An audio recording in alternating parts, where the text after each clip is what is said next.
Hope you all heard that. Recording in progress. Okay. Guys, on that note, I think we've given people sufficient time. Let us get ourselves going straight away. In terms of the timing for today, everybody, the timing we normally go for about an hour and a half, 90 minutes altogether. So wherever you are in your location, just add on approximately 90 minutes. It's now where I am. It's 3 p.m. in the afternoon. Wherever you are, add on about an hour and a half, and we should be finished. Sometimes we extend it a little bit, often not. The reason being, of course, is people have got a bit of a limited concentration span, particularly when it comes to Zoom classes. Okay, a bit of a summary, and we're just going to we're going to hop straight in quite quickly today, guys. I hope everybody enjoyed last week's session where we handled topic number one, which was ethics. Okay, so ethics, in my 2 cents worth, okay, is kind of like done. Okay, and I just want to talk about ethics for about a minute or two just before we get into topic two, just to make sure everybody's absolutely crystal clear how I want you guys to handle ethics. Okay. And those guys that were on the class last week will remember, okay, in terms of the ethics, okay, it's a lot of theory. It's a lot. The content is quite wide. And as we went through the questions last week, I think everyone was experiencing that the content is quite wide, not crazy difficult content. Okay, not overly difficult, but okay, when it comes time to answer the questions, that becomes a little bit more challenging. And we went through the various reasons, etc., for that last week. In terms of your strategy, and a lot of guys, what a lot of guys typically do is they join programs quite late. Okay, when I say quite late, at least once ethics has been covered already, and everybody's theory then is to say, whoa, hold on a second. What I'm going to do is I'm going to leave ethics till the end. Not a good strategy. Okay, what I want you guys to do with ethics is study it slowly, get it into the system. Okay, and the more you do that, a lot of guys say, well, it's just theory, and let's just we'll study that and we'll just cover that all at the end. A lot of people are going to forget it anyway. You will forget it. Okay, but then what I want you to do is to relearn, and that by the time the exam actually comes around, ethics to you is almost second nature. Okay, remembering again, guys, from what we saw last week, ethics is anywhere between 15 to 25%. Okay, we averaged it at about 20%. 20% of your paper, guys, is topic one, which we covered last week, which was ethics. Start now, even if you're a little bit behind. You don't have to do ethics all the time, every time. Just do a little bit of ethics every day, every second day. Get ethics into your system. Okay, I think that to me is the big benefit. That will be where your great success will be, as opposed to trying to study it at the end. You remember some, you forget some. Ethics is confusing. Okay, a little bit all over the show. Some standards look a little bit like the others. Start now. It's my only advice. Okay. Okay. But on that note, that was last week. So last week was last week. We continue onwards. Okay. Guys, what I've done, I'm sure you all noticed. I hope you don't feel that I'm being rude, but I've put everybody onto mute. If you've got a question, please feel free to unmute yourselves, or you can also ask your questions in the group chat as well. No problem at all, whichever works best for you. Okay. Let's get ourselves going, and just the last little bit of admin for those that are on the Zoom call. Okay, remember how the Zoom classes work. Okay, for today, we are covering the first 4 readings of topic 2. Generally, we would cover a whole topic in a Zoom session, but because topic 2, Introduction to Alternatives, is quite large, we're going to split it down into 2. We do half this week, and we'll do half next week. Okay, but remember how the Zoom classes work, guys. The Zoom classes work, they belong to you. Okay, I'm just a facilitator. What I mean by that is I wait patiently, okay, for any questions that you may have during the week. You know what we cover today. So, for example, today everybody knows that we were covering topic number 2, the beginning. Okay, next week, if you have to have a look over here, guys, what are we going to be covering? We're going for reading 2.5 through till reading 2.9. Now, you know full well then that by the time we hit next week Sunday, hopefully, guys, hopefully by this week Sunday, everybody's covered those first 4 readings, And by next week, Sunday, you will have covered those 5 readings. As you cover the readings, please pop me questions. You say to me, okay, hold on a second. I'm busy covering derivatives and risk neutral valuation. And would you mind in the class going over X, Y, and Z? Okay. Would you mind just going over this, clarifying a certain point? I've got 2 questions that I want you to cover in the class. Remember, guys, the Zoom session belongs to you. So ask whatever you like. If you don't send me questions, okay, we hit Sunday and I haven't received anything from anybody. What do we do then in the Zoom sessions? Well, then I take ownership. Okay, then it comes back to me. Okay. And if I've got ownership then of the Zoom class, what I do, guys, so you don't have to feel bad if you don't have any questions, that's fine. It's not a stress, it's not an issue at all. But what I then do is I go and have a look, okay, at what is in the content that was supposed to be covered for the coming week, and I go look over there. Generally, I like to select calculation work. Why do I select calculation work? The theory work I generally find candidates can read through, and it's not crazy to understand. A lot of candidates battle with the calcs, so we generally do. We'll go over some of the more difficult calculations as part of what we do for that particular session. Okay, and that's what we're going to do today. Okay, that's my introduction. Let's hop straight into topic 2, intro to alternatives. So my first comment about topic number 2, guys, and it is so important, guys. When you look at topic number 2, first thing that you notice, everybody notices this when they first look at topic number 2, it carries a 20 to 28% exam weighting. Now, if you want to look at what that means, remember, guys, you are going to be writing 2 exams, exam session 1 and exam session 2. Each exam session we know covers 100 multiple choice questions. So you can work on, if we take a little bit of an average, just work anywhere between 24 to 25 questions, okay? From this particular section, I'm working on a bit of an average, 24%, 25%. You can work on around about 50 questions, okay? Out of your total 200 questions in your exam are going to come from this topic. It is vital that you get this topic very, very well understood and very well under your belts. Okay, I can't stress enough. A lot of guys say to me, but why am I making such a fuss? It's called Intro to Alternatives. I've begged Steve, Nancy, Kathy, all of them at CAIA, okay, please just change the topic. Call it Fundamentals of Alternatives. That's a better one, because that's what it really is. And if you have a look at what's in here, guys, okay, the first 3 readings are quite innocuous, nothing too crazy over there. When you look at reading 4, we start quants. We move into stats. We move into economics, okay, derivatives, okay, performance measurements, hypothesis testing, alpha and beta. So you can see this is no introduction. This is a well-founded basis for alternatives. Okay, so 2 reasons why, guys, I really want you to spend the time. That's why we break this particular topic 2 over 2 sessions this Sunday, and we're going to carry on next week Sunday again with reading, as you see, kind of highlighted over there, with readings 2.5 to 2.9. Reason being is twofold. Number one, okay, it just carries a huge exam weighting with a 20% to 28. It's the biggest exam weighting in your whole. Reason number 2, why I really want you to do the section well, and why we go quite slowly, is because what you're going to find over here, and you'll see it in today's session, guys, what I want to be covering today, particularly surrounding reading 2.4, okay, what I want to cover over there, you see it today. You will see it again when we do the next section, private equity. You'll see it again when we do hedge funds.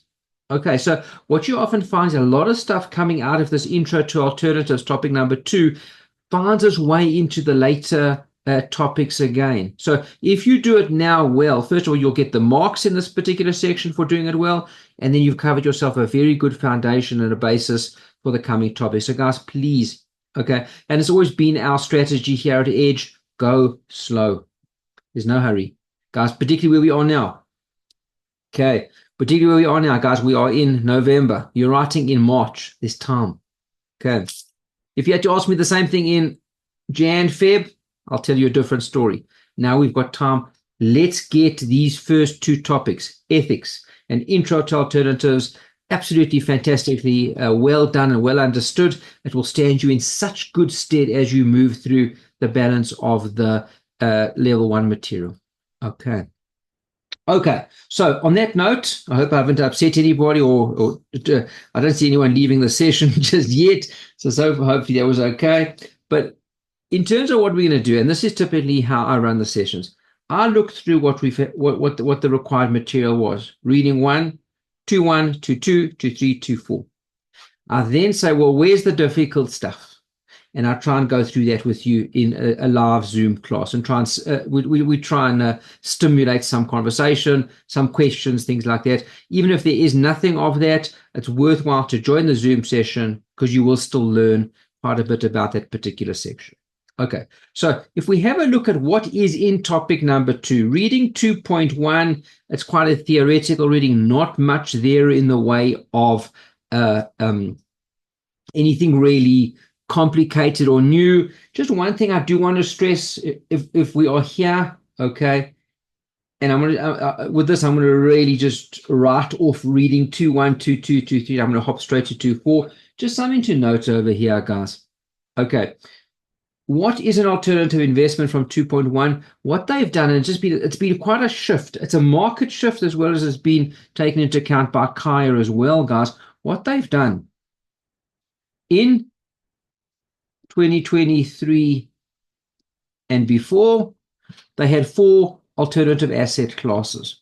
Okay, they started off with real assets.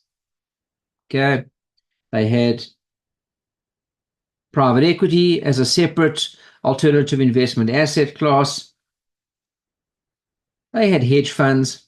Okay, and they worked with a specific thing called structured products.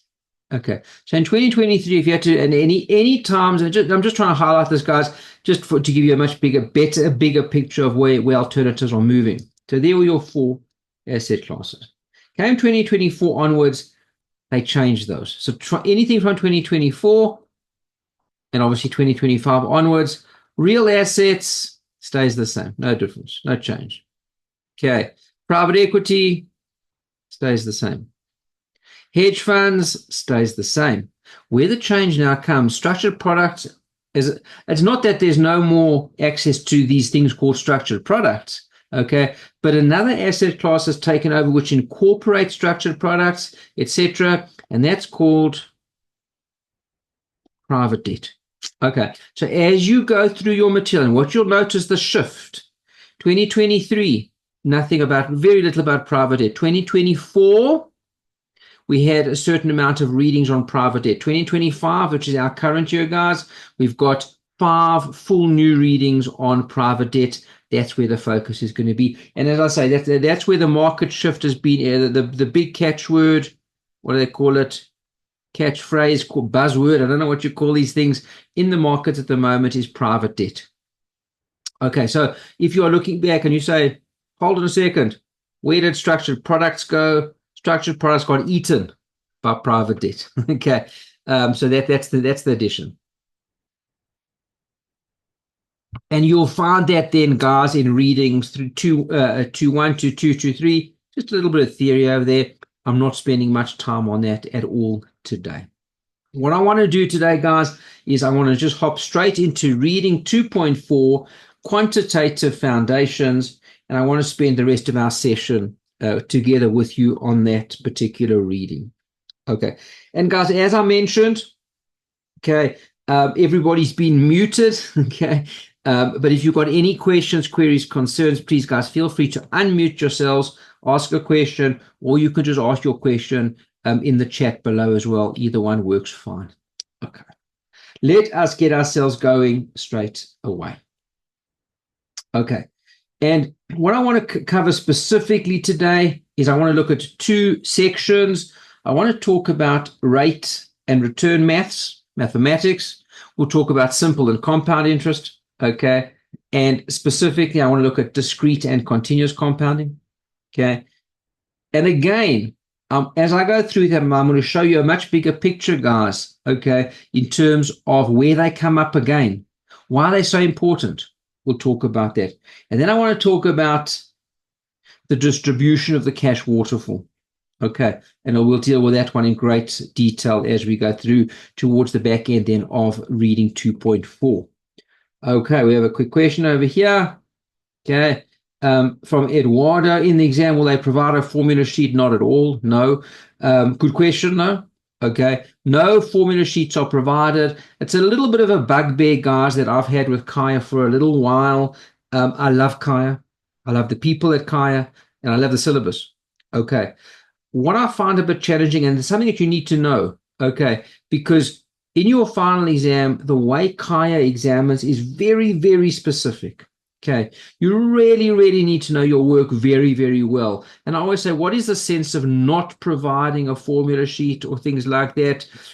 In the real world, everybody's got a formula sheet. Everyone can just type it into the computer. What are we testing then? Okay, but it doesn't matter. Just to know, guys, that there is no formula sheet, and the level of knowledge that you need to have for CAIA Level 1 and CAIA Level 2 is quite detailed, quite specific. Okay. But Eduardo, to answer your question, no formula sheet provided. That's why we at Edge provide you with a formula sheet, but you got to learn it. Okay.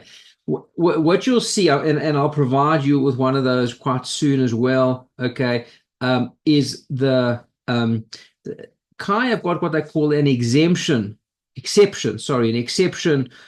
formulas. In other words, there are certain formulas that they don't expect you to learn off by heart.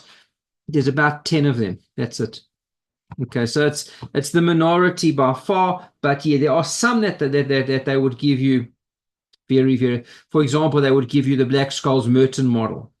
Thanks for that. Okay. All right, guys, let's get ourselves going. So what I want to do, if you do have the notes in front of you, the Edge notes, if you are a current student already, pull them out. If you don't, it doesn't matter. I will pull them out on the screen for you. Okay. Let me do that right now. Okay. Okay, so guys, as mentioned, if you've got the notes in front of you, reading 2.4, pull them out. If you don't, not a stress at all either. Okay, and so as you can see, there's the very front page of our notes, reading 2.4, quantitative foundations. Okay, there are all your learning objectives on page 1 and continued onward onto page 2. Okay, and what I want to do, guys, is I want to just talk a little bit today about, first and foremost, okay, effective rates, things like that, guys. Okay. And if you have a look over here, and I'm really going to just spend a moment on this, not much more than that.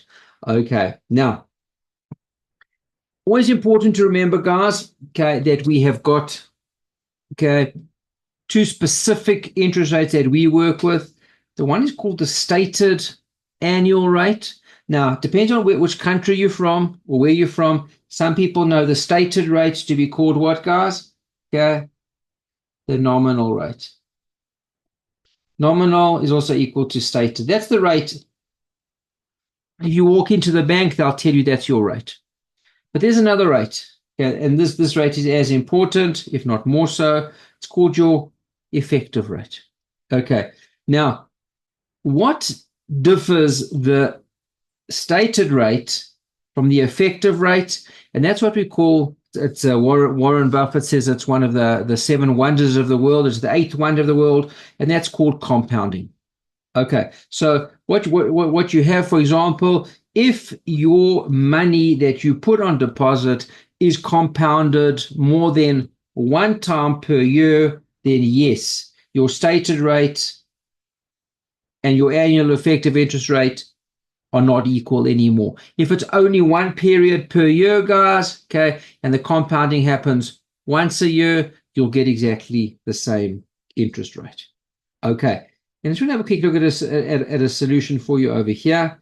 Okay, and let's go over here. Okay, so let's start off on the very first page. Okay, just by way of example, $100 is invested for 1 year at 12%. And guys, nice and simple. If I just draw you a picture for that over there, what would you tell me? Okay, there is time period 0. There is time period 12 months. How many compounding periods? Just the one. So you put your $100 over there. Right at the back end, you get your interest, which is 12%. Okay, which is your $100 times 12%. $12. Is everybody comfortable? And what do you see over here, by the way, that your stated rate, your nominal rate, is equal to your effective rate. No differences over there. Okay. Now what happens if, for example, the bank says, you know what we're going to do for you is we're going to compound your interest twice a year. In other words, at time period 6, we are going to compound it once, and we'll compound again in 12 months. Same rate, 12%. Okay, but what did we see in our first example? You put down $100, you earn $12 of interest. Is everybody comfortable that the value of my investment at the end of the year is $112? What happens if it's compounded like I've got over here in my red, my red pen over there? It's compounded twice here. Now let's have a look at the calculation over here. So what do? We start off and we say, nice and easy, $100, is everybody comfortable, times 12%, but we got to go times 6 over 12 because it's only 6 months. And what's my interest for the first 6 months? $6. Now look how the calculation changes. That's my first calc. My second calc says, hold on a second. When I start to compound for period number 2, I start off with $106. Why $106? Well, $100 when I started, plus $6 worth of interest for the first 6 months. And I'm going to start my compounding for the second period at $106. Is everybody comfortable? So it's $106 times the same 12% times the same 6 over 12. Pull out my calculator. By the way, guys, that's the calculator. It's the Texas BA2 Plus. I hope you can all see that. If you've got those, you can use this one or you can use the professional as well. I'm being a bit dishonest over here, guys, because you can also use the HP 12C if you've got one. Just nobody teaches off those. So that's why I always recommend the Texas BA2 Plus. Let me do the calc for you. 106 times that, and I get to an interest of $6.36. So it was $6 for the first period and $6.36 for the second period. What do you notice? Total interest for the period is what? $12.36. What was interest if I only compounded once per year? It was equal to $12. What do you notice? Now, you know why Warren Buffett calls us the eighth wonder of the world, because the more you can compound your capital, the higher the rates you're going to get. So you can just see in my example over here, by merely compounding, okay, twice, 2 times per year versus compounding only 1 times per year, you can already see the difference. Everybody comfortable? Now, let's just talk a little bit about rates. If I just say to you guys, hold on a second, everybody agrees that in both of these examples, the stated rate was equal to 12%. What is the effective rate? Okay, what is the effective rate? The effective rate is what am I really getting? Well, we know that when I walked into the bank said, well, your nominal, your stated rate is 12%. What is the effective rate? Well, the effective rate is nice and easy to calculate, isn't it? What did I get? Well, we can see. What did I get? I got, everybody comfortable, I'm going to highlight it for you. Everybody comfortable that when I compound twice a year, I get $12.36. Now, if I just say to you, well, what's my rate? Well, my rate is, work it out, $12.36, and I put down $100. What's my rate? 12.36%. That is my effective rate. Any questions so far? Very important. This is fundamental stuff. Okay, so the amount that I get is 12.36. What do you think will happen if I change my compounding periods? Okay, I go from 2 times. Let's just say, for example, I now go monthly, which is 12 times per year. What do you think is going to happen? What's going to happen to my effective rate? Guys, I'm going to check on the chat. My effective rate on a monthly now. Effective rate, is it going to go up or is it going to go down from the 12.36? What do you guys say? Up or down? Okay, everyone says up, up, up, up, up, up, up, up. Okay, you guys have got it. No stress at all. Well done. Okay. Rachel, Malik, Daniel, everyone great. Kirsten, Rosh, Pawan, Les Paul, Mathieu. Fantastic. Thank you, guys. Okay. And you're right, it's going to go up. If I had to say to you, okay, everyone says it's going to go up from the 12.36, how much? Well, how much you now need to go into your calculations. Look over here. Okay. There's your rate. Okay, that's your formula. By the way, sorry to tell you this, Eduardo. He has your formula. There's good news and bad news today. The bad news first and foremost, you've got to know your effective and your rate. There's your formula. So what would we do if we wanted to calculate this for a 12-month period? Look what you do. Effective annual rate, okay, is equal to 1 plus the periodic rate. We didn't discuss much about this. What is the periodic rate? That's the rate per period. So if it's 12% for the year, how many periods? Because I'm compounding how many times, how many periods? Monthly, so I divide that by 12. Okay, to the power of m, how many periods? 12 periods. Don't forget to minus 1 on the back end. So if you do that calculation, okay, and you run that through, I get to 12, hopefully it's right, 12.68%. What do you notice again? This rate now, when I'm compounding monthly or for 12 periods, it keeps on going up. Everybody comfortable with that? That was the bad news. The good news is you can do this on your calculators. Okay. So, and that's why the Texas calculator, okay, shows you how to do this on the calculator. Guys, please, I have put together for all of you guys that have got the program, the Edge program, just go look on the bottom over there. Okay. We've put together for you 6 sets of videos. Okay, that's I've gone over 2 hours on videos, just how to use your calculators, because guys, I don't want you doing this in the exam. Use your calculator. 2 reasons. Calculator is quicker. Reason number 2 is for Eduardo. He doesn't have to learn the formula. Do it on your calculator. Everyone comfortable? So guys, please look at those videos and make sure you're familiar with those. Everyone comfortable? That'll save you a lot of time and a lot of energy. Everybody comfortable. If I can find you, give me 1 sec, guys. There we go.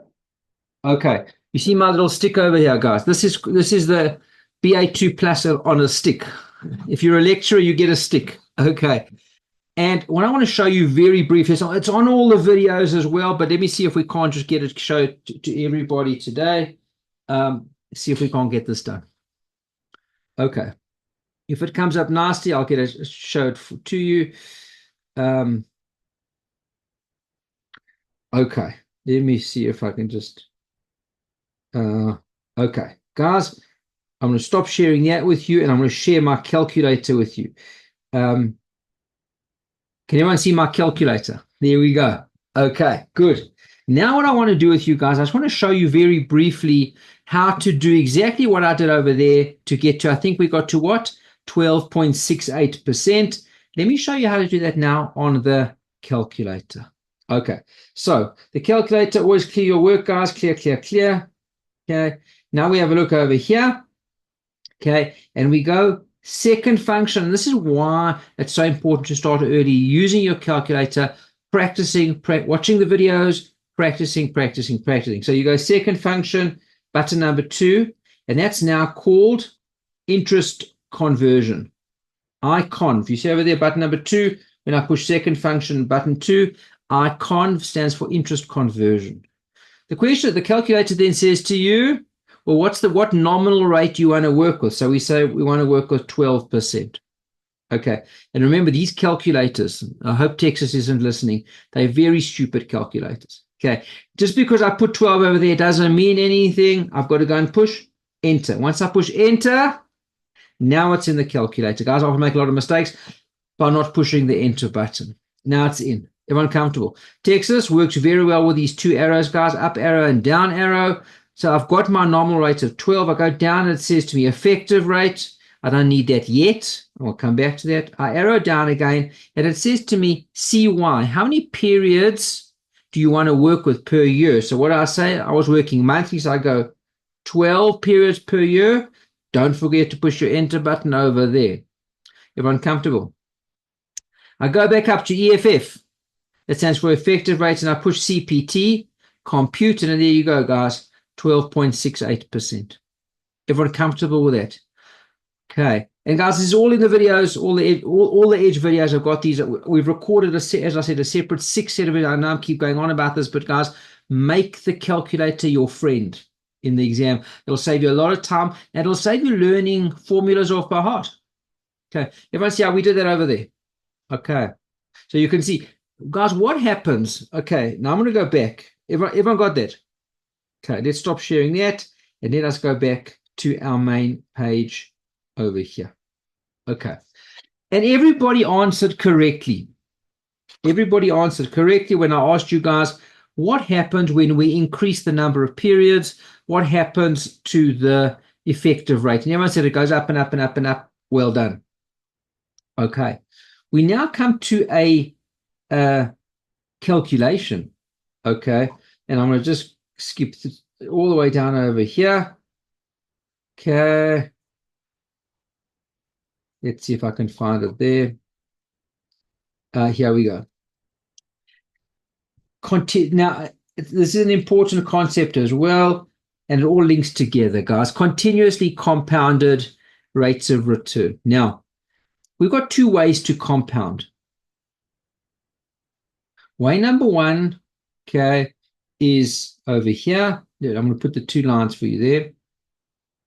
Okay, the very first way, okay, is called discrete. What does discrete mean? Well, what we know to mean, discrete means at particular points in time. So let's just say, for example, I was dealing with compounding twice a year. That would be called compounding what? Discretely, because there's time period 0. I would compound once there in time period 6. And once again in time period 12. So if I say, what are your compounding periods? I've got discrete compounding periods, time period 6 and time period 12. Compounding monthly, I've got 12 discrete periods, once a month. Okay. When I now move across, guys, to what we call, and the word is exactly right. What about continuous compounding? So I go from time period 0 to time period 12. Now, again, guys, I want to just check in the chat. The reason I check in the chat, number 1, is just to see what people know, and number 2 is just to make sure everyone's awake. In continuous compounding, guys, how many compounding periods are there? Okay, I've got 1 answer so far. There's Paul says 12, Maddox says 12, Rosh says 12. Okay, everyone's giving me 12. Aziz says every day. And then 12. Part 1 says 12. Part 1 says every day. Mark says 365. Camilla, you're a superstar. Camilla and Carly, and thank you very much. You guys, Abirid as well, Ferial, superstars. With continuous compounding, the compounding is infinite. Okay, so when I say to you, how many times I compound all the time, look at that, compound, it's continuous. All the time. If I had more time, I'd draw the line all the way to time period 12. Okay, it's continuous compounding. And then what would you conclude if continuous compounding is continuous and it's all the time? You would expect that continuous compounding would have the highest effective annual rate, wouldn't it? Because it's always being compounded. Okay, everyone comfortable with that? Okay, so because under continuous compounding, we are compounding all the time, okay, that's got the highest effective rate. What's the challenge with that? The challenge with that, guys, is that what? Okay, for continuous compounding, only one way to solve that. We need logarithms, exponents and logarithms. Okay, so in our particular case, look at the calculation here. The required rate of return using continuous compounding. I'm going to go E, which is the exponent. If you look on your calculators, it's second function ln R is your R to the rate. What's the rate? 0.12, that's 12%. Okay. And don't forget to minus 1. Just make sure you can do that on your calculator. And you get to a rate of 12.75%. And remember, if you remember previously, if I just take you back, what was the rate that we got for a 12 period or monthly compounding? Remember what we got? 12.68. Under continuous compounding, what are we getting over here, guys? 12.75. So as you can see, continuous compounding is going to give you a higher return, and it must, because it's compounded continuously. Just 2 more points I want to mention on this, then I'm going to go hop straight to private equity for today. Okay, next points I want to mention, guys, okay, is now to talk about when you use each of these. First and foremost, both of these methodologies, discrete and continuous, will find their way back into derivatives. Okay. Discrete we use for binomial options pricing. When I do a binomial model, I use discrete. And when I use, Merton's Black-Scholes-Merton model, which are your only 2 valuation models that we use for options, I use Black-Scholes-Merton for continuous, and if I'm using discrete pricing, I use binomial. Okay. Just a question over here, guys. Could we reverse the calculation to compute the simple rate from the continuous rate on the BA2 plus? With pleasure, I'll do that for you in a second. Okay. But before I do that, just one more point I want to mention. Okay. Nobody likes this calculation. Why not? Okay. Everyone tells me that they don't like exponents. Okay. So I'm going to show you a trick. Okay. We'll get to the trick now in a second. Okay. One way to get to continuous compounding is, yes, to use the formula. I'm going to show you a trick now. Let's anyway go back to the calculator. Okay. Let me find the calculator for you if it's still up. There we go. Everybody comfortable? So just before I do the normal calc again, what I want to do over here, guys, let me show you a little trick which you can make use of on your calculator. So let's clear the work over there, and let's go to calculate my returns. I'm going to go second function, button number 2, which is interest conversion. And there we go again. And you can see, guys, it's not so easy to get stuff out of your calculators. Okay. Second function, clear the work, and then often it goes away. But it does take a bit of a moment. Okay. Now, what happens? Let's go and have a look over here. So let's put in nominal rate, 12%. Everyone comfortable? Let me ask you this, guys. I want to try and calculate the effective rate. What effective rate do I want? I want the continuous effective rate. Remember, the continuous effective rate before gave us what? 12.75%. But there's no logarithms and that kind of stuff on this particular function of the Texas. Okay.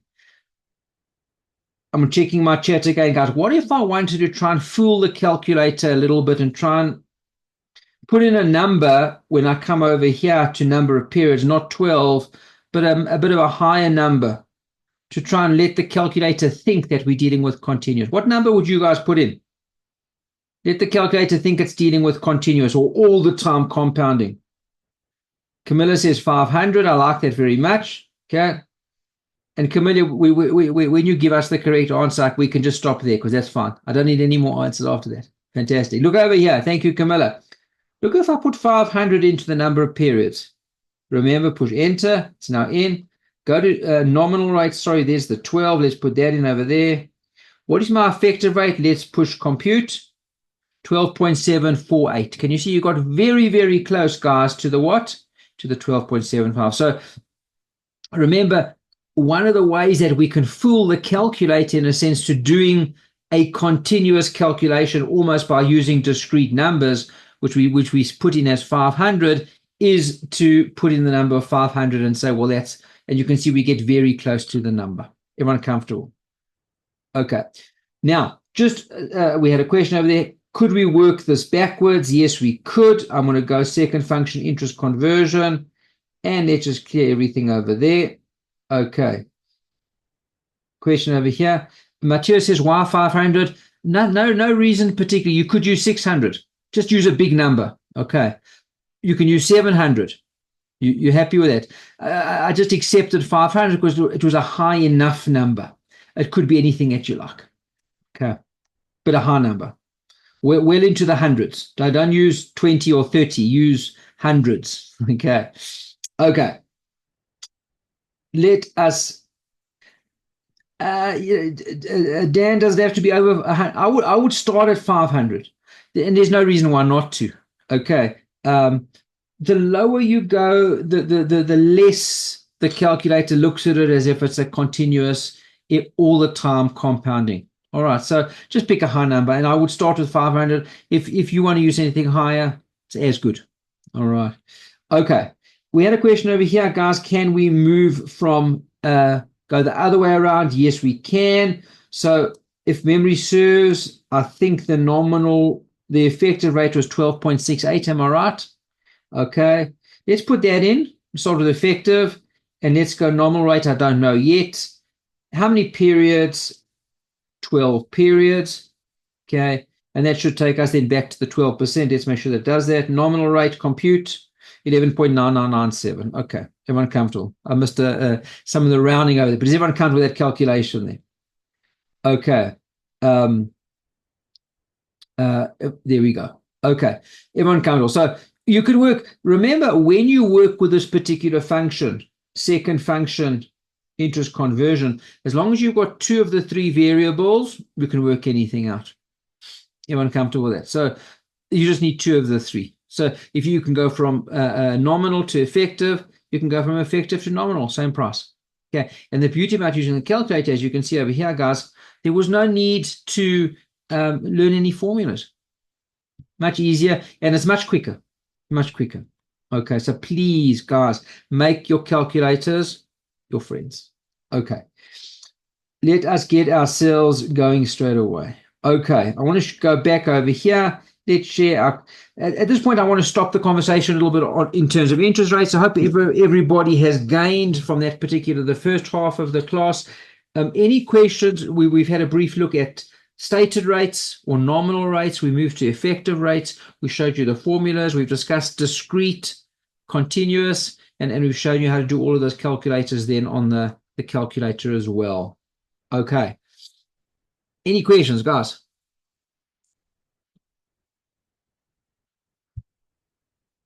No. Okay, good. Okay, we move on a little bit. Okay. I'm not going to spend time on RR, guys. Okay. The reason being, it's not a difficult section, internal rates of return, particularly, guys. Watch the videos on those. Okay. On how to use your Texas calculator that we've put together for you on the bottom then of your classroom. And it's all there for you. Okay. I would rather spend some time over here on Okay, let's go a little bit further here. We'll keep turning. Okay. And I want to look over here. This particular reading is vital, guys, 2.4. There's a lot of good stuff. Obviously, just due to time, we don't have time to do everything, but so I'm going to pick some of the more challenging stuff. But there's all good stuff over here. Okay. If you are following along with me, guys, in your notes, look over there at page 22. And we talk about the distribution of the cash waterfall. Okay. So first and foremost, what is a cash waterfall? Okay. A cash waterfall is when money is received by a fund, a private equity fund, a private debt fund, private debt, but more private equity and hedge fund. Okay. How does the money flow to the various parties? And just before we talk about how it flows to the various parties, let's ask ourselves, who are the various parties? Party number one is what's called the limited partner. The limited partner is the investor. They put the money into the investment. Party number two is the general partner. The general partner, generally speaking, is the manager of the particular fund. The general partner who manages the fund, okay, they are responsible for running the fund on a day-to-day basis, often don't put much money in at all. We'll see, of course, and guys, this is what I mentioned to you a little bit earlier on today in today's class, that when we look at this particular section, okay, what we notice, okay, is that this cash waterfall finds its way where? Into topic 2, Introduction to Alternatives. Where will you see this again? In private equity again. You'll see it again in hedge funds. Okay, so let's get it right at the beginning. Okay, let's go. So we start off over here with the cash waterfall. The cash waterfall says a certain amount of money has been received by the fund, and I'm going to do this by way of example, guys. A certain amount of money has been received by the fund. How do we distribute that money among the partners? Another important point to remember, of course, guys, is that because the general partner doesn't put much money in, but they do earn a disproportionate share of the money. And why do they earn a disproportionate share? They earn that because they are the manager of the fund. So if the fund does very well, they get a disproportionate share, often referred to as a carried interest. It's almost about as 20% then of the fund. We'll look at all of these examples separately. Let's get ourselves going. Okay, I want to just move across over here, and I'm just going to shift a little bit over here, and let's start to look at some examples. I want to do as many of these examples with you guys just to show you how we illustrate the point of a cash waterfall. Example number 1, no hurdle, and yes, a carried interest. Okay, and just remember, I owe you to tell you a little bit more about hurdles. We're going to get there in a second, but there's no hurdles. Generally, what is a hurdle? A hurdle is that, remember what we said earlier, that the general partner, who is the manager of the fund, he gets what's called a carried interest portion. That's normally, guys, as high as 20%. But often we say you're only going to get that 20% if you achieve a certain hurdle. You need to achieve a certain interest rate, a hurdle, return on the fund. If you don't get the 20%. We'll talk more about that now. But this particular example, what does it say? There was no hurdle in place. But yet, what did the general partner or the manager still get? 20%. Everyone comfortable? And this is a nice, obviously, we start off nice and easy. And this is how I like you guys to set it up if you can. If you've got a better route, it's also good. Okay. We keep the balance on the one side, and then we divide the money up between the general partner and the limited partner. So closing fund value, the fund closed at how much? $250 million. We've now got an amount of how much, guys? $250 million, which we need to give to the various parties. We've only got 2 parties. One of them is the general partner, the manager, and the other one is the limited partner, the investor. Everyone comfortable? Okay. Now, first and foremost, and this is why we call it a cash waterfall. First section, the waterfall, money, the initial fund value of $200 million.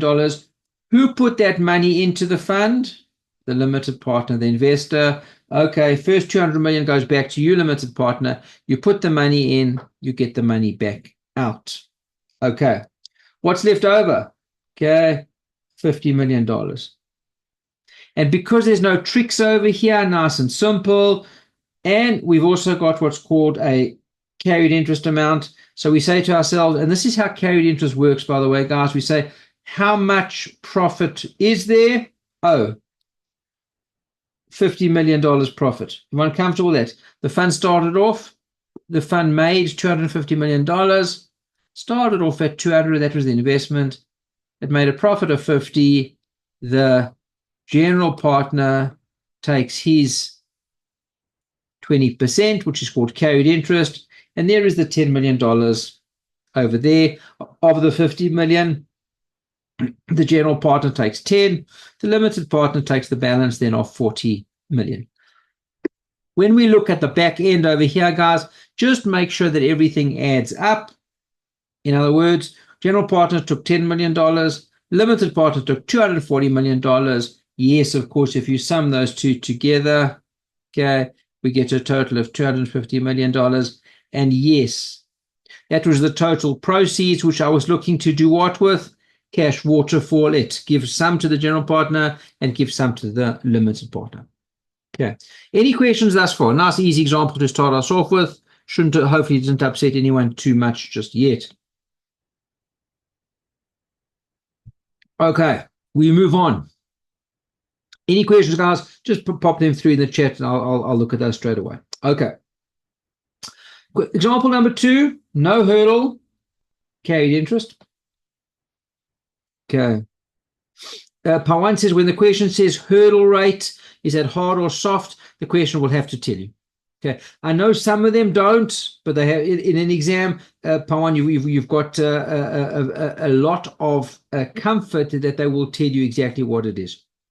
Okay. If not, assume soft. Okay. But they will tell you. Okay. Let's go. We haven't really discussed it, and we're going to talk about that in a second. Okay. And in this particular example, I'm not going to spend time on example 2. It's just a bit of a workaround doing something the other way around. I'm not going to spend time on there. Okay. Example number 3. Okay. The difference we introduce over here in terms of example number 3 is we're looking fund as a whole. In other words, I look at investment A that the fund made. I also look at investment B that the fund made, and I treat them as a whole. Everyone comfortable with that? Okay. So sometimes, and just watch for these in the question, sometimes I say each investment in the fund will be treated separately. In other words, you look at fund investment A. Did they make a profit? You can make a payment on that. Investment B, did they? No, you can't make a profit. But sometimes I treat it as investment by investment and sometimes as fund as a whole. Just watch for that. Okay. There we go. Let's have a look over here. And there's example, and another example number 4. I'm not going to spend time there because these are fairly gentle, no hurdle, carried interest, but you look at deal by deal basis. In other words, you would look investment A as one deal, investment B as a separate deal, and you look at each and every one if they've made a profit, and you will judge those individually to see if profits can get paid out.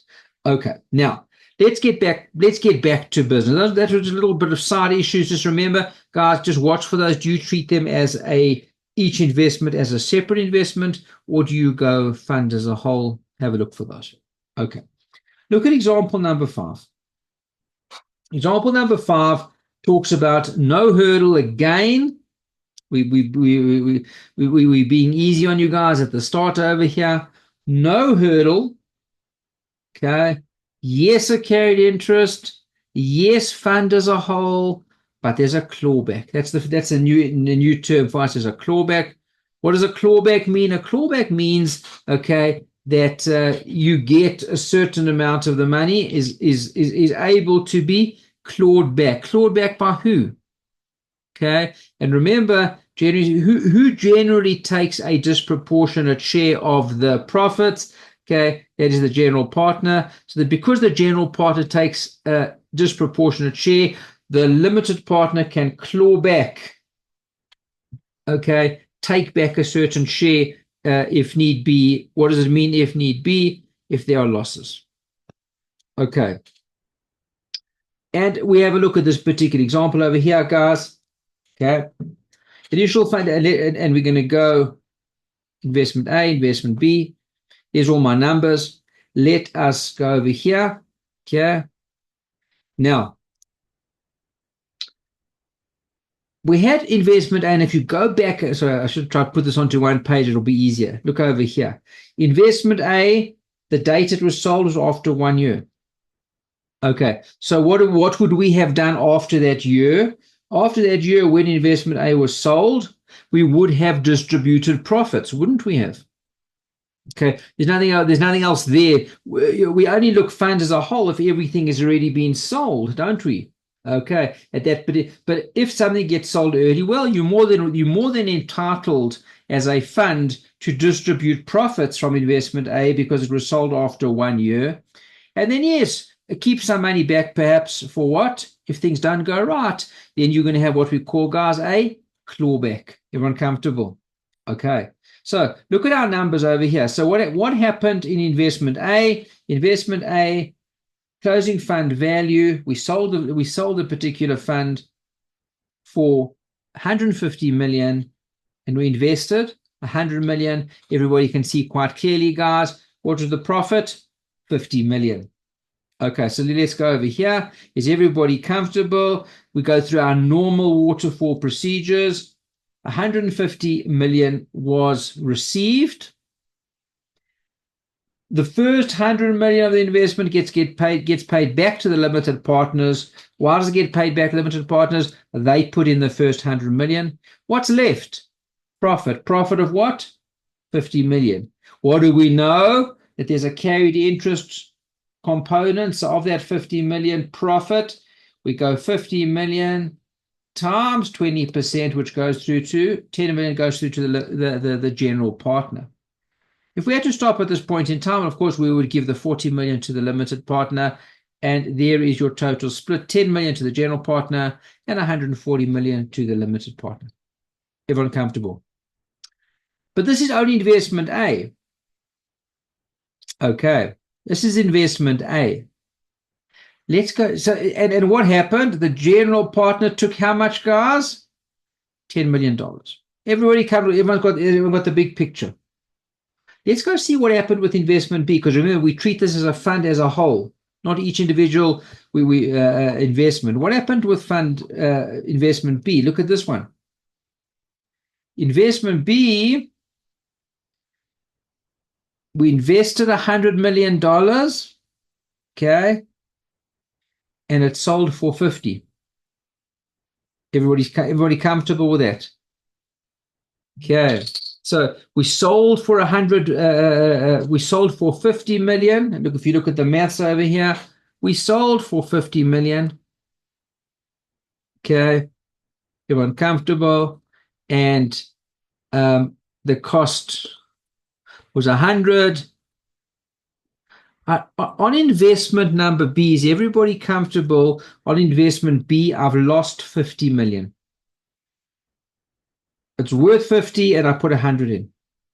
Who bears those losses of the 50 million on investment B? Well, we remember fund as a whole. Everybody's got to come back in. So what do we say? Oh, hold on a second. You lost 50 million. 20% of that goes to the general partner. They lose 10 million. And the limited partner must take 40 million worth of those losses. For what? For investment B.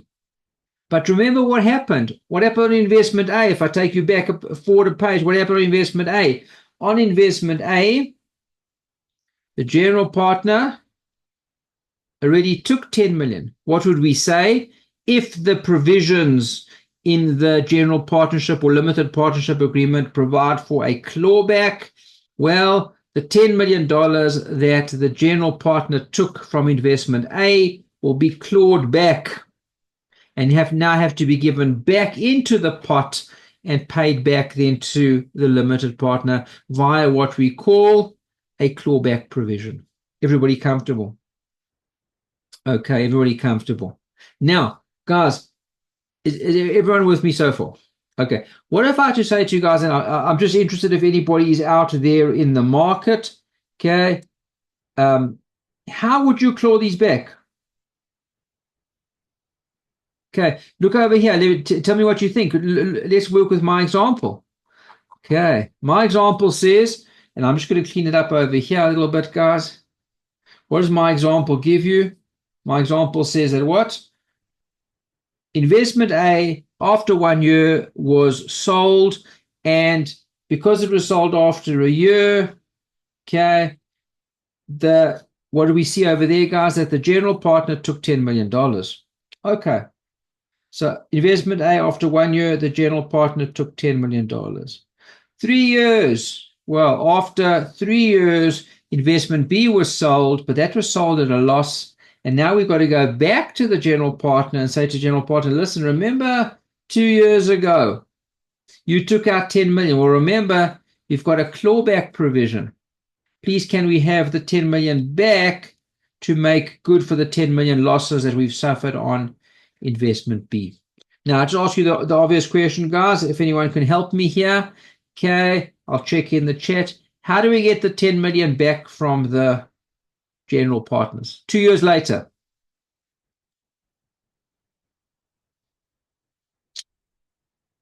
Okay. Well, I can tell you guys, I worked in, Martina says you get an escrow account. You could do that. You could do that. Um, but I worked in private equity for about 10 years of my career. Okay. And not an easy job. Trying to ever get money back from the general partners. And remember, often what happens is general partners move around.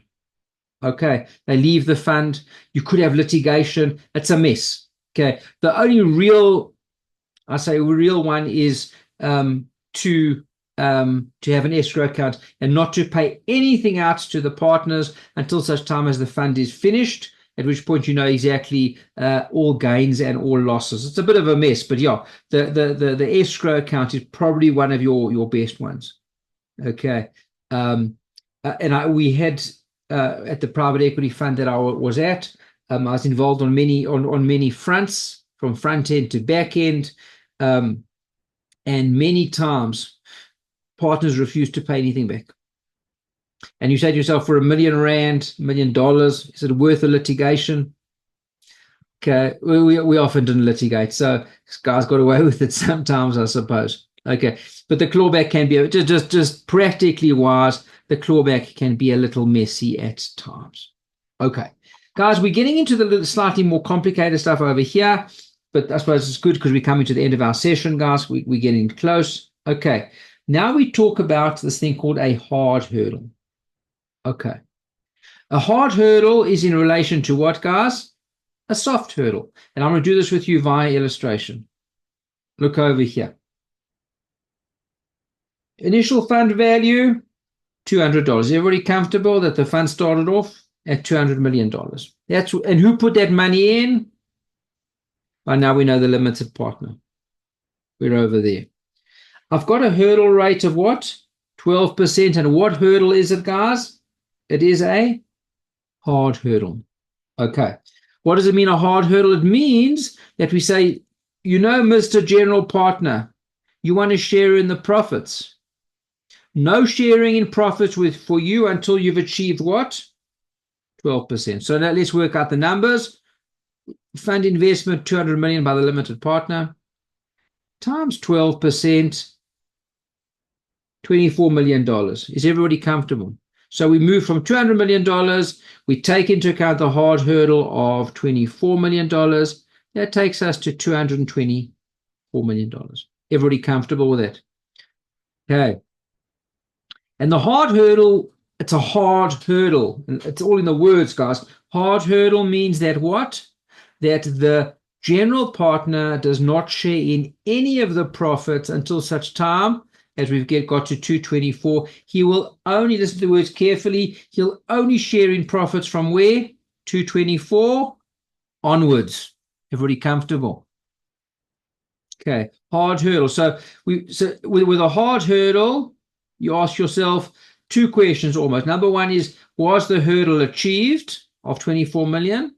Number two, if yes, that's fine. You can now share profits from after hurdle onwards. Okay. And I'm going to get back to soft hurdle in a second. Let's just do this example together. Okay. Okay. So closing fund value, $250 million. I'll try to keep the numbers consistent so you can just see the picture as it emerges. Okay. We give back, and this is remember guys, this is the cash waterfall, how the funds flow downwards to each and every one of the partners, general and limited. Okay. Limited partner takes his first 200,000. What's left? 50. Then he takes 24 million. Why did he say 24? That's his hurdle. There's his hurdle, 24 million. Everyone comfortable?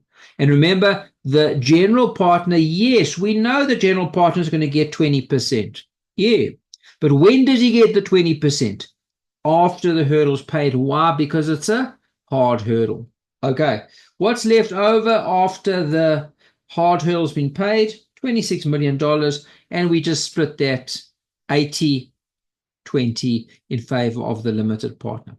And again, just do your maths at the end, guys, and make sure that what the general partner received and what the limited partner received sums to a total of what was received overall for the fund, the $250 million. Is everybody comfortable? Okay. When we look now, guys, and now I just want to contrast this, how would this example have changed if this was a soft hurdle? Change hard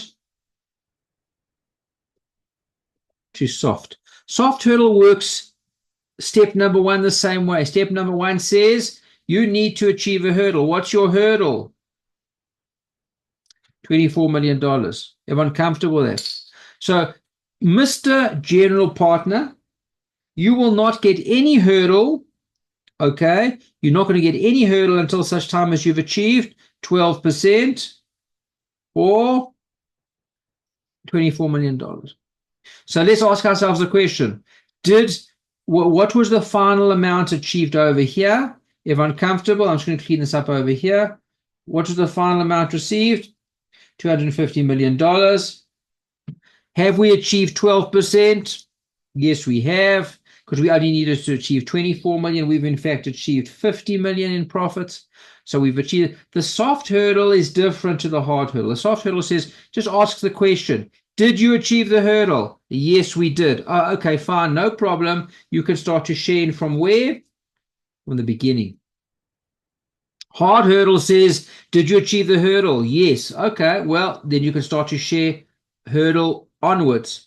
From that the limited partner takes the first 24 million and you can share after that. The soft hurdle says, no. You can, right from the beginning, you can share in the hurdle as long as you achieve the hurdle. Okay, everyone comfortable? So how would it have changed over here in my example? Okay, nice and easy over here, guys. Okay, oops. All I would do in this particular example to change it from being a hard hurdle to a soft hurdle is the limited partner would not get that 24 million. Everybody comfortable? Okay. Is the general partner catch up a different concept? Yes, we'll get to that. Okay, that's coming up. Next question. Okay, everybody comfortable so far? So if at this point I might just say to you guys, difference in hard hurdle and soft hurdle in terms of example 6, what's the difference in hard hurdle and soft hurdle? $24 million. It's a big number. Everyone comfortable? And then what would happen? We would go straight to profits and say profits would have been how much? 50 million. General partner would take 10. Limited partner would take 40, 80, 20 split, because I'm not worried about having to pay a hurdle because it's a soft hurdle. Everyone see the difference? Any questions so far? As you can see, guys, we're building and building as we go. Okay. Now for the big stuff. Okay. This is what hurts everybody and upsets people. Let's call it a catch-up provision. Okay. What the catch-up provision says is give share number one, and it works in a waterfall again. Works in a waterfall, just like we've seen all the time up until now. The catch-up provision says give the first hurdle rate, whatever it happens to be, and it's a bit of a trick over here. It makes no difference whether it's soft, whether it's hard. We called it soft just to introduce a little bit of a complication. Makes no difference. Okay. When there's a catch-up provision, what do we say? We say limited partner, take your 12% up front. No problem. You take that first. Hard hurdle, soft hurdle, makes no difference. Remember, hard hurdle, they would take it anyway, wouldn't they? Okay, so take your 12%. But then, says the general partner, we want to do what? We want to catch up. Okay, catch up rate, 25%. In other words, we want to catch up to what you took a little bit quicker. Okay, let's see how this works mathematically. Okay, this is where, and there's been many fights, by the way, for those that have been in the system a little bit surrounding this point. I have had on the off season, okay, I had some discussions with CAIA, and we've reached a consensus how to treat it. Okay, let's have a look over here. So, closing fund value, $250 million. Everyone comfortable with that? I'm boring you by now, guys, that the first 200 million, which is the initial investment, that goes back to the limited partner. Okay, and they take that first. And that's generally what you're going to find in almost every single cash waterfall. Okay, give them their money. Then makes no difference because there is a catch-up provision. It makes no difference whether this particular hurdle is hard or soft. Doesn't matter. We give it to the limited partner $24 million. How do we get to $24 million, guys? We took the total amount that they put into the fund, $200 million. Is everybody comfortable? They put in $200 million times the rate of 12%, and we give them $24 million. Does everybody see where I got that from? Okay. Then we say to ourselves, okay, hold on a second. How much is left over, excuse me, after that? Well, after you've taken 24 million, nice and easy, guys. I'm just going to clean this up a touch. Okay. And after that is $26 million is left over. The catch-up fee says, okay, well, that's what's left over. You, Mr. General Partner, because you gave hurdle to the limited partner first, you can catch up first. So we take $26 million, which is left over. Everyone see where I got the $26 million. It's the 250 total distribution, less the initial investment of 200 going back to the limited partner, less the hurdle of 24 going back to them as well. Okay. Everybody comfortable? Okay. And we say, look over here, guys. This is where it gets a little bit tricky.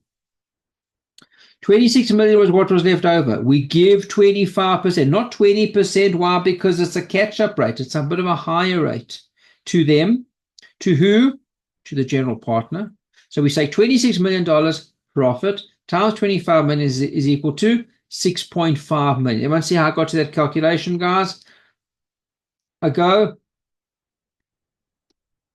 $26 million times 25% is equal to 6.5 million. But what I always have to say, guys, the general partner can never, limited, can never take more than 20% of the total profits. Why 20%? Well, remember, 20% is what, guys? That's the carried interest portion. So remember, there's always going to be a little bit of a limit over here. And what do we say? We say, hold on a second. What did you take? 6.5 million. What's the most you could ever take, Mr. General Partner? The most you could ever take would be what? $50 million. That's the total profit. Everyone see where I got the total profit from? We sold the investment for 250 and it cost us 200. Profit is 50. So you, general partner, can never take more than 50 million times the carried interest share of 20%. You can't take more than 10 million. Well, it doesn't matter in this particular case. They never did. They took 6.5 million. So we stick with the 6.5 million over there. And we give them that as their share. Okay. Question from Martina. So the catch-up rate is always 25%. No, the catch-up rate is what they give you in the question. Okay. Generally, Martina, the what you find, okay, is that the carried interest is 20%. Okay, but you wouldn't find the catch-up rate being anything. It could be whatever you want it to be, but remember, there's always going to be that particular limit then on that. Does that make sense, guys? I'll show you this in a second. Okay. Les Paul says, can you have multiple catch-up fees? Generally not. No. Mandisa, why did they have a share on the 19.5? Let me see if I understand that. Let's see if I can find the 19.5. So, Mandisa, this has been the you hit the nail on the head. Thank you. Okay, this has been the question that guys have battled with. Okay, now once we've given the general partner there what we call their catch up, then we say what's left over. 19.5. And the question always has been is, do they get to share again? And CAIA have said no. So once we've given the general partner their share, they do not get to share again in that 19.5. Okay. They only get to share in the they get what we call their catch-up amount. Okay, but that's it. Okay, then Mandisa, as you can see, that full 19 and a half goes there. Let me explain to you why. Okay, Mandisa, if I had to stop at this point in time, let's just have a quick recap, because this is as difficult as it's going to get. Okay, let's just have a quick look. I'm going to start again, and I just want to just do this one more time, and then Mandisa, I will address the whys. Okay, so what does our question tell us?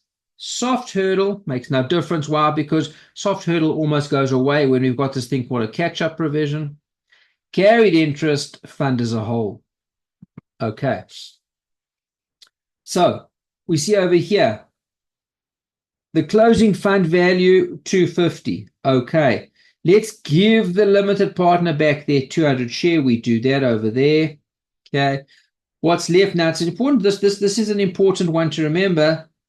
Is everybody comfortable? If I had to say to you guys, what would you call that 50 million? 250 million, which is what the closing fund value. 200 million is what we have to give back. That's kind of like our costs. Is everybody comfortable if I call this 50 million the profits? Okay. It's an important concept. Okay. Then we go and we give the limited partner 24 million. Why 24 million? They get their hurdle rate. Oh, but you may say, but it's a soft hurdle. Why do they get that first? When there is a catch-up provision, we treat the soft hurdle as a hard hurdle. Everyone comfortable? Then we say, what's left over? 26 million. Oh, now there's a catch-up for the general partner. Catch-up, 26 million. What's your catch-up rate? 25%. Take your 25%, giving you 6.5 million. But we've just always got to check. We've got to check that you can never take more than what, guys? 20%, which is the carried interest component. You can never take more than 20% of the profit. What's the profit? Profit was 50 million. Everyone see where I got that from? 20%, 10 million. You can't take more than 10 million, as mentioned before. It doesn't matter in this case because the catch-up amount was 6.5 million. Then we say, okay, now what's left? 19 and a half, and we give that directly to the limited partner. There we go. If I had to say to you now, okay, in this particular example, and this is for you, Mandisa, what would happen if I did take this 19 and a half and I split it 80-20? Well, look what you would do. You would go 19.5. I'm just going to do the one component times 20%. So 19.5 times 20%. Oops. Okay, 19.5 times 20%. Is everybody comfortable? That would be 3.9 million. If I did it this way. And then I would say, okay, well, let's give 3.9 million here. Over there. Plus, what did I give them up here? 6.5 million. Okay, is everybody comfortable? What have I given them in total? In this particular example, I would have given them 10.4 million. 10.4 million out of the total profits divided by 50 million profits. What do you notice? I've given them 20.8%. They can't get more than 20%. You see why, Mandisa, we don't share that 19.5. We only give them in these cases. If they decide they want to go for a catch-up, well and good, go for a catch-up. You'll take your 25%. You're done. Go home. Finished. You see why? Because if you don't do that, you can almost land up with a position that they're going to get more than 20%. Never going to happen. Okay, so of course, that's just the understanding behind that. So that 19.5 then does what? Does not go to them at all. It all goes to the limited partner. Everybody clear? See, I think we've got a question here.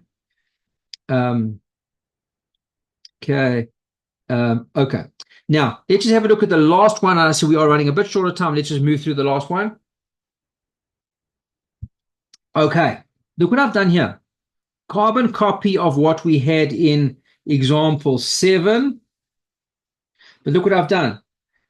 I've made the closing fund value $350 million. Okay. Everyone comfortable with that?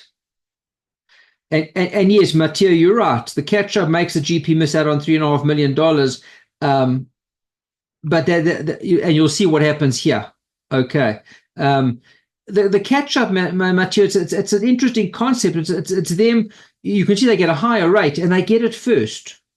Okay. What would happen if there wasn't so much available? They'd still get theirs first. In this particular example, you're right. Okay. But yeah, I agree with you. Okay. Um, okay. So where example 8 changes from example 7 is I've set a very high closing fund value. So $350 million, same story. 200 million goes to the limited partner. That's what they put in. Now my big concept I like to call this profit. Is everyone comfortable? Here the profit is what, guys? 150 million. Same story. Give the limited partner their $24 million. Why? Because it doesn't matter that it's a soft hurdle, because there's a catch-up provision. We dispense with that. Soft, hard makes no difference. Everyone comfortable? Okay. Then we say, oh, there's your $24 million. Take that. What's left over now, guys? 126 million. Let me see how I got to that. Well, 350 million closing fund value to be distributed. 200 million of costs give me 150 profits. 24 million goes to limited partner as a hurdle. Soft or hard makes no difference. Now the general partner says, oh, I want my catch-up share. What's the catch-up share? 126 million, which is the amount after hurdle, times 25%, that's the catch-up rate, is 31.5 million. Limited to what? It's limited to the profit. What was the profit? 150 million times the catch-up rate, the carried interest of 20%. It's a limit of 30. So no limit, a general partner, you can't take 31.5 million, which you should be able to take per the calculation. No, you can't take that. You can only take 30 million. Why? There's a limit. What's the limit? It's limited to 20% of the profits of 150 million. What's left over? 96 million. And again, Mandisa, do you see that? We give that directly then to the limited partner. This last point, by the way, was where we were fighting a little bit towards the end of last year, but yeah. Okay, everyone comfortable? Okay, hopefully everything now makes a bit more sense. And by the way, there were slight disputes, but I've cleared this and I've made sure that no matter where you are, I've cleared this with CAIA. CAIA treats it the same way. The reason there was a bit of confusion initially is because CAIA never had an example of it in their book. Okay, so we were all working a little bit in the dark as to how they wanted us to treat it. I come from a private equity background, so I was treating it how we treat it. Others perhaps were doing it, but we've reached consensus. This is the way. I've checked it also with a friend of mine at Kaplan. Kaplan do it the same way, so we're all on the same page now, which is a good thing. Okay, everybody comfortable with that? Okay, and again, Mandisa, if we had to give this 96 million across over here, well, then they're going to be taking more than 20% of the profits. Can never happen. Okay. What would you conclude in this particular question, guys? What would you conclude? Did they get a full catch-up? Yes. Okay, the full catch-up was maxed at 30 million. They got a full catch-up. So the GP should be quite happy. They got a full catch-up on what they were supposed to get. Okay. Okay. And guys, that then brings us to a conclusion of what I want to cover in today's particular class. Hopefully everybody's benefited from what we've done today. Okay, we looked at the first part of the session was interest rates. Second part of the session, we looked at the cash waterfall. Remember, relating both to private equity funds as well as to hedge funds. There we go. If I take you back, I'm going to stop sharing this document with you guys, and I'm going to share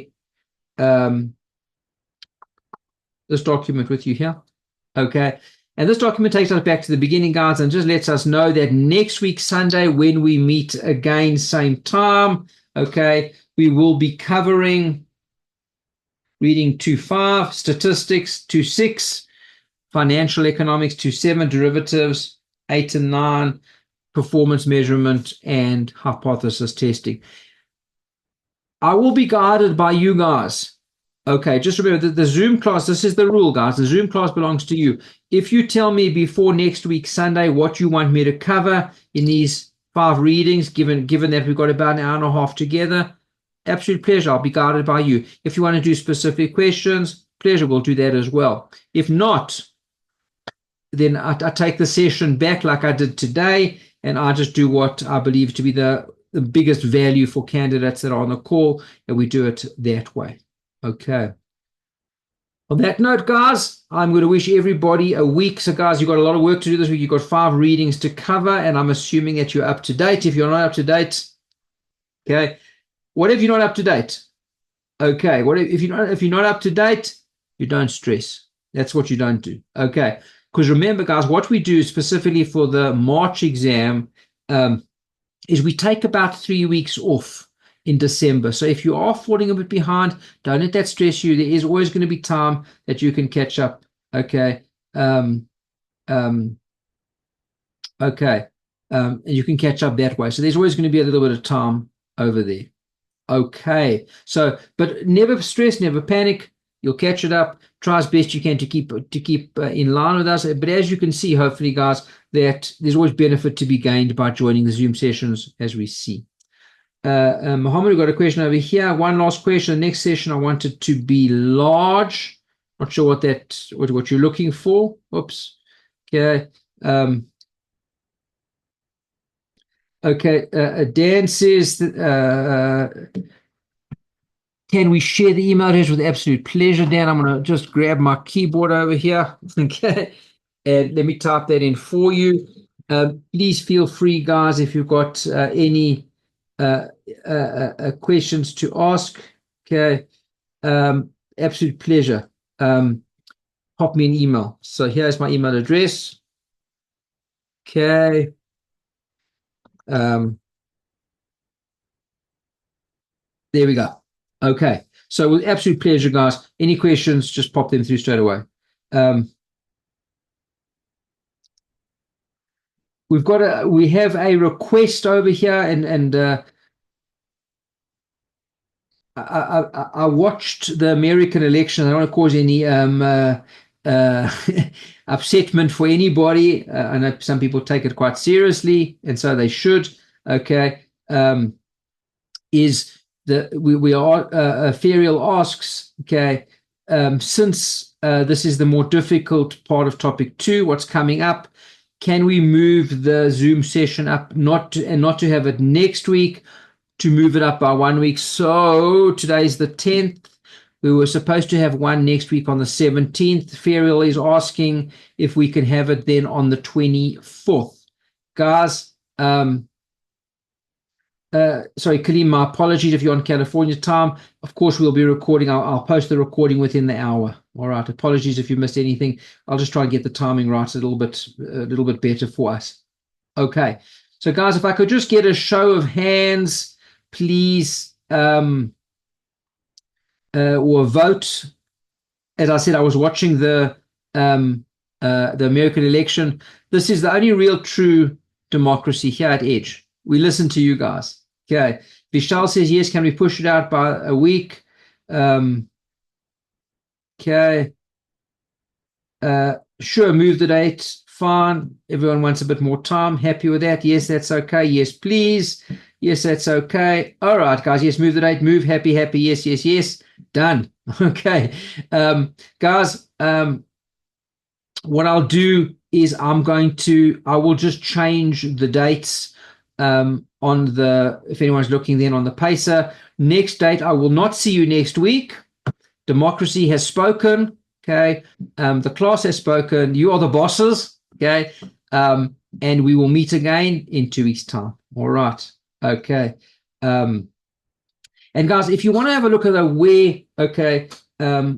where we find the Zoom invites, if you look on your classroom that you've got right on the bottom over there, is I've set up a special Zoom like tab or section All the notes, all the invites will be there, guys, as well as the recorded sessions will be there as well. Right on the bottom of your classroom, I put all of those there for you. Just a question over here. Are there any other question banks or the ones we're seeing online? There's about 10 to 20 per year, right? Those are the ones, Arena. What I'm planning to do as well, I've done it for ethics already for you guys, is I'm taking the past CAIA questions. You saw for ethics, I think there was 40 about, memory serves. And I clean those out a little bit. From CAIA doesn't provide solutions often, so I've taken the 2024 question banks and I've tried to incorporate those in for you as well. Okay, it does take a bit of time, so just give me a little bit of time for that and we'll get that done for you, no problem at all. All right, have a great one, guys. A most fantastic weekend henceforth, and we will see everybody then 2 weeks time, but I will give you fair notice then on that one. Cheers, everybody. Have a great one. We'll chat to you all soon. Cheers, guys.